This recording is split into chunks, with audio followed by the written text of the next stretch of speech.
पश्चिम बंगाल, पश्चिम बंगाल, मैं कहती हूँ पश्चिम Bengal, at a cost of Kolkata Siliguri के उन्नयन सहित 25,000 करोड़ की लागत से पश्चिम बंगाल राज्य में 675 किलोमीटर राजमार्ग का निर्माण कार्य है।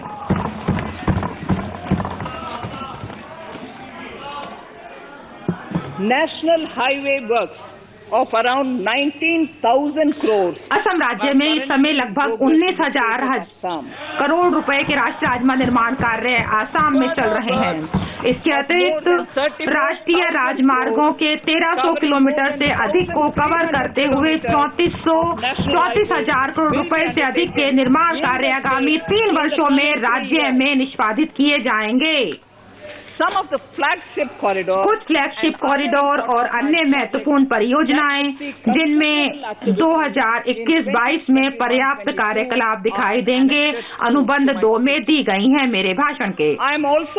मैं सड़क परिवहन और राजमार्ग मंत्रालय के 1,18,101 करोड़ रुपए का बढ़ा हुआ 1,18,101 करोड़ रुपए का बढ़ा हुआ परिव्यय भी प्रदान कर रही हूँ, जिसमें से पूंजी के लिए 1,08,230 करोड़ रुपए हैं, जो अब तक का सर्वाधिक है। रेलवे अवसंरचना। माननीय अध्यक्ष महोदय, भारतीय रेलवे ने भारत के लिए एक राष्ट्रीय रेल योजना 2030 तैयार की है। इस योजना को 2030 तक भविष्य के लिए तैयार रेलवे तंत्र सृजित करना है। हमारे उद्योगों के लिए परिवहन लागत को कम करना मेक इन इंडिया को समर्थ बनाने के लिए हमारी रणनीति का मुख्य बिंदु है। यह संभावना है कि पश्चिम समर्पित भारत कॉरिडोर और पूर्वी समर्पित कॉरिडोर जून 2022 तक चालू हो जाएगा। निम्नलिखित अतिरिक्त पहल प्रस्तावित हैं। 2021-22 में पूर्वी डीएफसी का सोननगर गोमो खंड 263.7 किलोमीटर पीपीपी मोड में शुरू किया जाएगा और यह इस वर्ष शुरू किया जाएगा। 274.3 किलोमीटर का गोमो दानकुनी खंड भी इसके तत्काल बाद शुरू किया जाएगा। हम भावी समर्पित भावी कॉरिडोर परियोजना को निष्पादित करेंगे। नामतः खड़गपुर से विजयवाड़ा तक, पूर्वी तट कॉरिडोर भुसावल से खड़गपुर से दानकुनी तक, पूर्वी पश्चिम कॉरिडोर और इटारसी से विजयवाड़ा तक उत्तर दक्षिण कॉरिडोर। प्रथम चरण में विस्तृत परियोजना रिपोर्टें निष्पादित की जाएंगी। विद्युतीकृत broad gauge route kilometre RKM 46,000 RKM अर्थात 46,000 RKM है। ये 46,000 किलोमीटर, मतलब 1 अक्टूबर 2020 को 41,548 RKM से 2021 के अंत तक 72% विस्तार तक पहुंचने की संभावना है और ब्रॉडगेज रूटों का 100% विद्युतीकरण दिसंबर 2023 तक पूरा हो जाएगा। यात्रियों की सुविधा के लिए और सुरक्षा के लिए निम्नलिखित उपाय प्रस्तावित हैं। हम यात्रियों के लिए बेहतर यात्रा अनुभव प्रदान करने के लिए पर्यटक रूटों पर सौंदर्यपरक रूप से डिजाइन किए गए विस्टा डोम LHV कोच आरंभ करेंगे। गत कुछ वर्षों में किए गए सुरक्षा उपायों के परिणाम प्राप्त हुए हैं। इस प्रयास को और सुदृढ़ करने के लिए भारतीय रेलवे के उच्च घनत्व नेटवर्क और उच्च उपयोग किए गए नेटवर्क रूटों को देसी रूप से विकसित स्वचालित ट्रेन संरक्षण प्रणाली प्रदान की जाएगी, जो मानवीय त्रुटि के कारण ट्रेन टकराने से समाप्त हो जाएगी। मैं रेलवे के लिए 1,10,000 और 55 करोड़ रुपए की एक रिकॉर्ड राशि प्रदान कर रही हूँ, जिसमें से 1,07,100 करोड़ रुपए पूंजीगत व्यय के लिए हैं।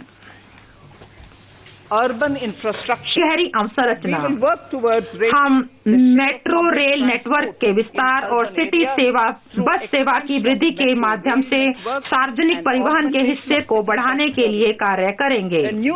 सार्वजनिक बस परिवहन सेवाओं की वृद्धि के समर्थन के लिए 18,000 करोड़ रुपए की लागत पर एक नई योजना लॉन्च करेंगे।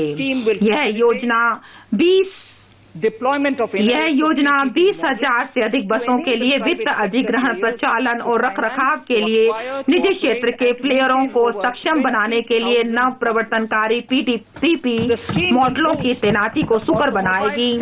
यह योजना ऑटोमोबाइल सेक्टर को संवर्धित करेगी, आर्थिक समृद्धि में तेजी लाएगी, हमारे युवाओं के लिए रोजगार अवसर सृजित करेगी और शहरी निवासियों के आवागमन की सुविधा को बढ़ाएगी। कुल 702 किलोमीटर परंपरागत मेट्रो प्रचालन में है और 1,016 किलोमीटर मेट्रो और RRTS 27 शहरों में निर्माणाधीन है। 2 नई प्रौद्योगिकियां अर्थात मेट्रोलाइट और मेट्रोनिया।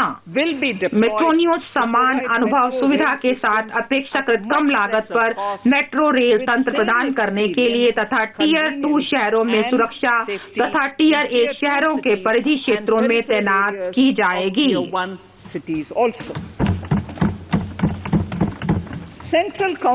केंद्रीय हिस्से की धनराशि निम्नलिखित को दी जाएगी।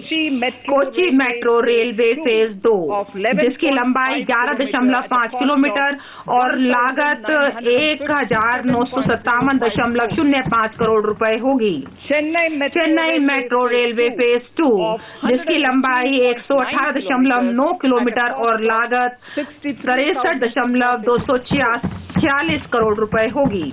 Bengaluru metro railway project phase 2A और 2B जिसकी लंबाई 58.19 किलोमीटर और लागत 14,788 करोड़ रुपए होगी। नागपुर मेट्रो रेल परियोजना फेज 2 और नासिक मेट्रो जिसकी लागत क्रमशः 5,977 करोड़ रुपए और 2,092 करोड़ रुपए होगी। विद्युत अवसंरचना। पिछले 6 वर्षों में विद्युत क्षेत्रों में कई सुधार और उपलब्धियां देखने में आई हैं। हमने स्थापित क्षमता में 139 गीगावाट्स का इजाफा किया है और 2.8 करोड़ अतिरिक्त घरों में कनेक्शन दिए हैं और 1.41 लाख सर्किट किलोमीटर की अतिरिक्त ट्रांसमिशन लाइंस बढ़ाई हैं। देश भर में संवितरण कंपनियों का अपना एक अधिकार रहा है, चाहे वह सरकारी कंपनी हो या निजी कंपनी। अब हमें प्रतिस्पर्धा को बढ़ाने की जरूरत है जिससे कि उपभोक्ताओं को विकल्प मिल सके। एक ऐसा फ्रेमवर्क तैयार किया जाएगा जिससे उपभोक्ता एक से अधिक संवितरण कंपनियों में से अपना चुनाव करने का विकल्प रख सकेंगे। मैं इसको पुनः पढ़ना चाहती हूँ। एक ऐसा फ्रेमवर्क तैयार किया जाएगा जिससे उपभोक्ता एक से अधिक संवितरण कंपनियों में से अपना चुनाव करने का विकल्प रख सकेंगे।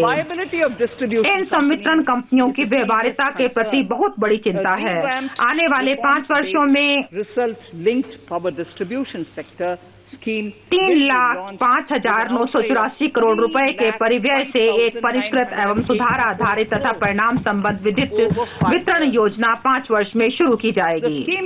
इस योजना से डिस्कॉम्स को बुनियादी संरचनाओं को तैयार करने में सहायता मिल सकेगी जिसमें प्रीपेड स्मार्ट मीटरिंग सिस्टम्स का उन्नयन आदि आते हैं जो कि वित्तीय सुधार से जुड़े हुए हैं।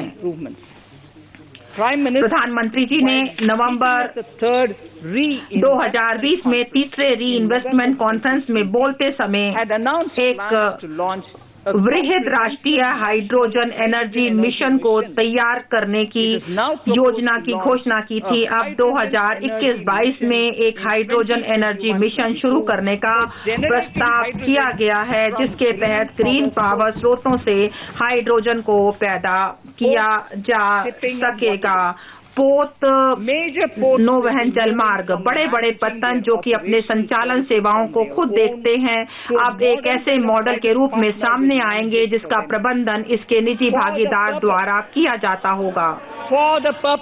इस उद्देश्य के लिए वित्तीय वर्ष 2021-22 में सरकारी व निजी भागीदारी पीपी के तहत प्रमुख पत्तनों के द्वारा 7 परियोजनाएं प्रस्तावित की जाएंगी, जिनके तहत FY 21-22 21-22 में और इसके तहत 2000 करोड़ रुपए से अधिक होगी। भारत में मर्चेंट शिप को बढ़ावा देने की एक योजना शुरू की जाएगी, जिसमें मंत्रालयों और CPSI के द्वारा जारी किए जाने वाले विश्व स्तरीय निविदाओं में भारतीय शिपिंग कंपनियों की सब्सिडी के माध्यम से सहायता दी जा सकेगी। इसके लिए आने वाले 5 वर्षों में 1624 करोड़ रुपए की राशि उपलब्ध कराई जाएगी। इस प्रकार के प्रयास से ग्लोबल शिपिंग में भारतीय कंपनियों की हिस्सेदारी के बढ़ने के अलावा इंडियन